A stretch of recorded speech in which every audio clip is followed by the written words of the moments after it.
ఒంటరితనము నీ మేలుకే. తండ్రి నాతో మనతో ఉన్నాడు గనుక నేను ఒంటరిగా లేను అని యోహాను 16:32. కొన్నిసార్లు జీవితంలో అన్నీ కోల్పోయినట్లుగా అనిపిస్తుంది.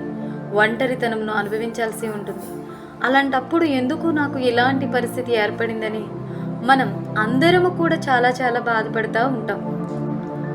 అది స్నేహితుల విషయంలో కావచ్చు, బంధువుల విషయంలో కావచ్చు, కుటుంబ విషయంలో, పనిచేసే ఆఫీసుల్లో కావచ్చు, ఎక్కడైనా సరే ఇలాంటి వాటిని భరించాలి అంటే చాలా కష్టంగా ఉంటుంది. కానీ ఇలాంటి పరిస్థితులే మనకి చాలా మేలును కూడా కలిగజేస్తాయండి. అబ్రహాము సమస్తాన్ని విడిచిపెట్టి, పుట్టిన ఊరిని, తోడబుట్టువులను విడిచిపెట్టి, స్నేహితులను విడిచిపెట్టి ఒంటరిగా భార్యతో కలిసి ప్రయాణమయ్యాడు. మదిలో ఎన్నో ప్రశ్నలు చెలరేగి ఉన్నప్పటికీ కూడా అడుగు ముందుకు వేశాడు. ఒంటరితనంలోనే దేవునితో స్నేహం చేయడం నేర్చుకున్నాడు.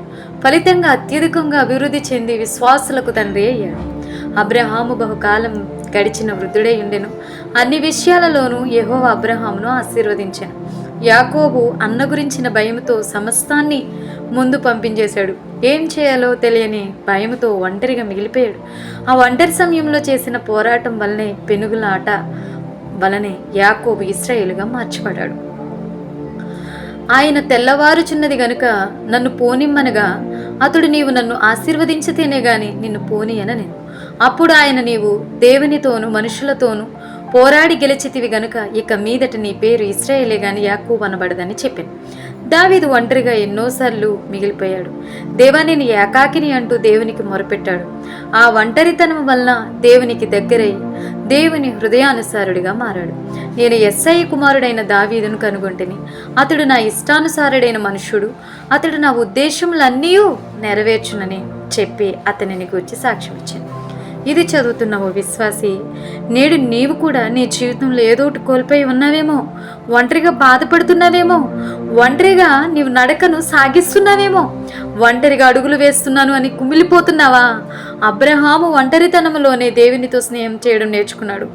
యాకోబు ఒంటరితనంలోనే దేవునితో పోరాడడం, పెనుగులాడడం, దావీదు ఒంటరి సమయంలోనే దేవుని సహవాసం చేయడం నేర్చుకున్నాడు.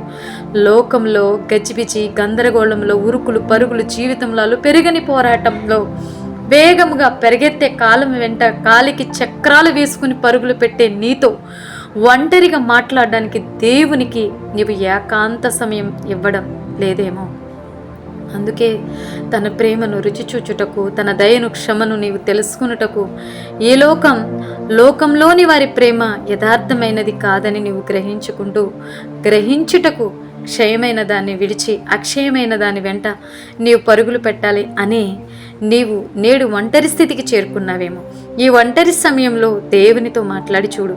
అబ్రహామును, యాకోబును, దావీదును దర్శించిన దేవుడు నేను దర్శించాలని, వారితో మాట్లాడిన దేవుడు నీతో మాట్లాడాలని, వారిని మార్చిన దేవుడు నిన్ను మార్చాలని, వారితో నడిచిన దేవుడు నీతో నడవాలని, వారిని ఆదరించిన దేవుడు నిన్ను ఆదరించాలని, వారిని బలపరిచిన దేవుడు నిన్ను బలపరచాలని, వారిని హక్కును చేర్చుకున్న దేవుడు నిన్ను హక్కును చేర్చుకోవాలని నీకోసం ఎదురు చూస్తున్నాడో తెలుసా?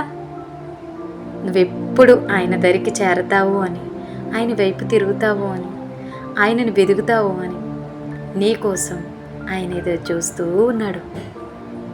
అందుకే ఒంటరితనం నీ మేలుకే.